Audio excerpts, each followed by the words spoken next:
It's a much, much bigger monument. There's reasons which we will explain.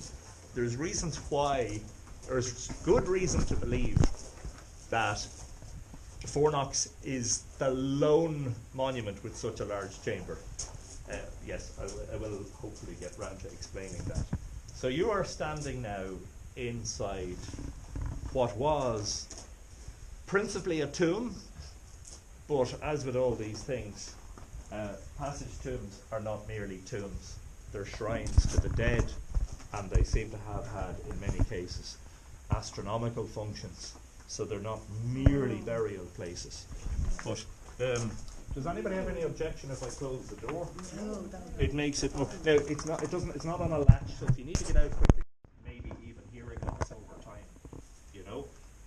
And remember, these people are standing in structures that were not designed by architects and engineers. They didn't have, as far as I know, engineering universities. There's no writing there.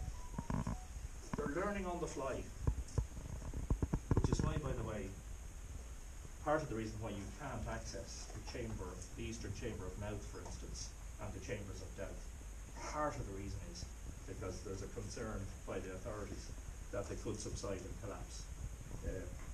You know, we're thankfully safe because of this 1950s structure. Some people don't like it. Yes, yes, you're all at my. So if you look around, you will see that the monument is made of two different sizes of stones, two different types of stones. All the large stones that you see, archaeologists call those orthostats. They are mostly made of types of sandstone. All the smaller stones are mostly made of limestone, and the limestone was local. One of the fascinating aspects of the limestone,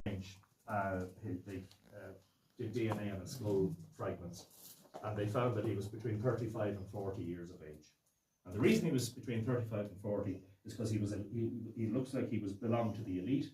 He had a very meat-rich diet, and his bones showed no sign of wear and tear. Looks like he didn't do any of the hard lifting, right? So the Neolithic short lifespans. It is possible that the artist expired while doing this. And in fact, one of the principal items retrieved, the artifacts retrieved by Hartnett from Fourknocks, from the end recess, was a carved antler pin, a red deer antler pin, about, I don't know, 20 centimeters. Pièce de résistance, as it were, of Fourknocks is the stone that was labelled stone C in the archaeology report. We would call those zigzags. Archaeologists, of course, call them chevrons because they like to be more fancy than the rest of us. And the zigzags, so somebody stood here, probably, Fourknocks is highly likely to be the same age.